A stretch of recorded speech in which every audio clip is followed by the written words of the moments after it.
2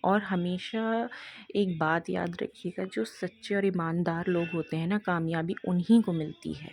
اور جو لوگ یہ سمجھتے ہیں ہم پہ جھوٹ بول کر، چالاکی کر کر آگے نکل جائیں گے، تو وہ آگے نکلنا یا وہ جو ترقی ہوتی ہے وہ یا جو کامیابی ہوتی ہے وہ چند دن کی ہوتی ہے۔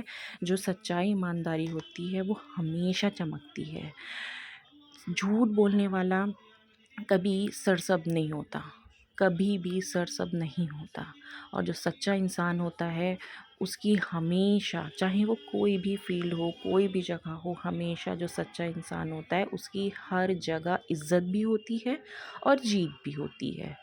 اور آپ یہ دیکھیے گا، جو جھوٹ بولنے والا انسان ہوتا ہے، وہ جو جھوٹ بولتا ہے وہ اس کو یہی نہیں پتہ ہوتا کہ میں نے بولا کیا۔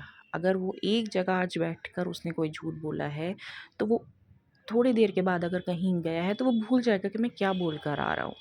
تو اسے اس طریقے سے وہ اپنے لیے بے عزتی کا مطلب بے عزتی کا مقام حاصل کر رہا ہے۔ تو لوگوں کے دل میں اس کے لیے ایک طریقے سے بے عزت ہوتا ہے، وہ کہہ رہی ہے تو یہ چیز یہاں بول کر گیا تھا، وہاں یہ بول رہا ہے۔ تو اس طریقے کے جو انسان ہوتے ہیں نا، وہ لوگوں کی نظر میں کبھی عزت نہیں پاتے ہیں۔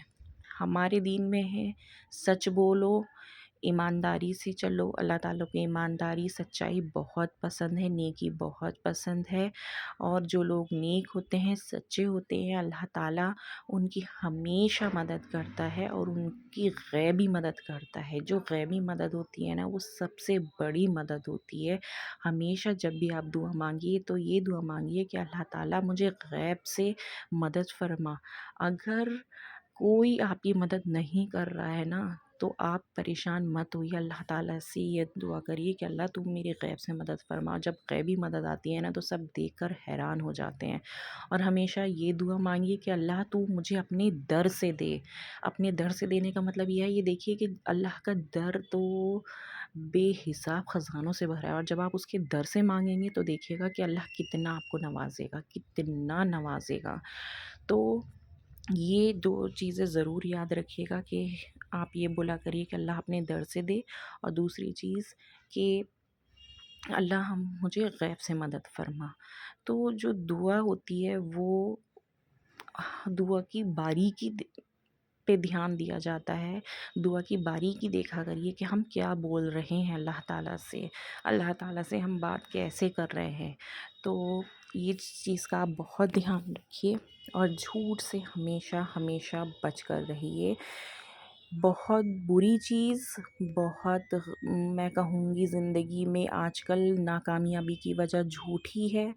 اور آپ جب آپ جھوٹ بولتے ہیں تو ایک طریقے سے آپ کے منہ سے ایسی بدبو پیدا ہوتی ہے کہ جو فرشتے ہوتے ہیں نا وہ دور بھاگ جاتے ہیں اس بدبو سے۔ لیکن ہم اس چیز کو سوچتے ہی نہیں ہیں، ہم بالکل لاپرواہ ہیں اس چیز سے، کیونکہ ہمیں معلوم تو ہے جھوٹ بولنا گناہ ہے، لیکن گہرائی نہیں دیکھتے، عمل نہیں کرتے۔ یہاں جو بات ہے وہ ہے عمل کرنے کی۔ ہم سنتے تو ہیں، بچپن سے سنتے تو آ رہے ہیں، لیکن عمل کریں تب ہم ایک اچھے انسان بن سکتے ہیں۔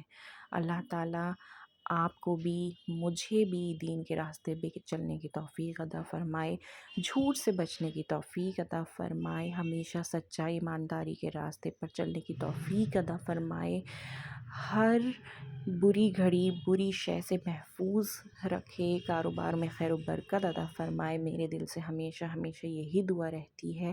اور ہمیشہ جب بھی دعا مانگیں تو پہلے دوسروں کے لیے مانگیں۔ جب آپ دوسروں کے لیے دعا مانگتے ہیں تو دعا بہت جلدی قبول ہوتی ہے۔ اللہ تعالیٰ خوش ہوتے ہیں کہ میرا بندہ پہلے دوسرے کے لیے دعا کر رہا ہے، پھر اپنے لیے مانگ رہا ہے، تو اللہ تعالیٰ اس کو ضرور وہ چیز عطا کرتا ہے جس کا وہ طلبگار ہے۔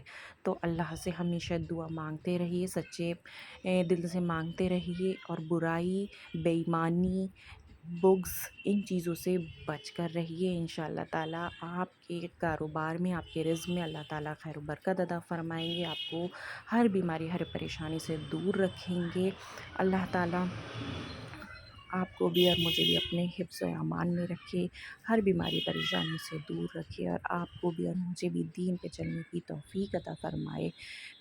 امید کرتی ہوں کہ آپ لوگوں کو میرا آج کا بلاگ اچھا لگا ہوگا، اور اگر آپ میرے چینل پر نیو ہیں تو سبسکرائب کر ضرور جائیے گا۔ ملتے ہیں نیکسٹ ویڈیو میں۔ اللہ حافظ۔